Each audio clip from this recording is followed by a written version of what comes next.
Hi అండి. ఈరోజు ఇంకొక వీడియోతో మేము ముందుకు వచ్చాను. ఈరోజు ఇంట్లోనే ఎంతో సింపుల్గా టేస్టీగా చికెన్ సూప్ తయారు చేసుకుందామండి. చికెన్ తీసుకొని శుభ్రంగా వాష్ చేసుకొని కుక్కర్లో వేసుకొని ఒక 2 విజిల్స్ రానిద్దామండి. ఒక 2 విజిల్స్ తర్వాత ఉడికి చికెన్ ఇలా ఒక బౌల్లో వేసుకొని పక్కన పెట్టుకొని మ్యాష్ చేసుకుందామండి. చికెన్ సూప్ కండి స్టవ్ వెలిగించి ప్యాన్ పెట్టుకోవాలి. ప్యాన్ పెట్టుకున్నాక ఒక 2 టేబుల్ స్పూన్ ఆయిల్ వేసుకోవాలండి. ఆయిల్ హీట్ అయినాక ఇంగ్రీడియంట్స్ యాడ్ చేసుకోండి.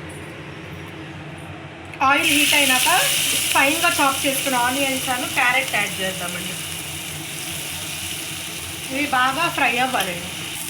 ఇవి కొంచెం ఫ్రై అయినాయండి. ఇప్పుడు ఫైన్గా చాప్ చేసిన పుదీనాకు వేసుకుందామండి. ఇందాక మనం ఉడకపెట్టుకున్న చికెన్ ఉంది కదండి, అది ఇప్పుడు యాడ్ చేసుకుందామండి.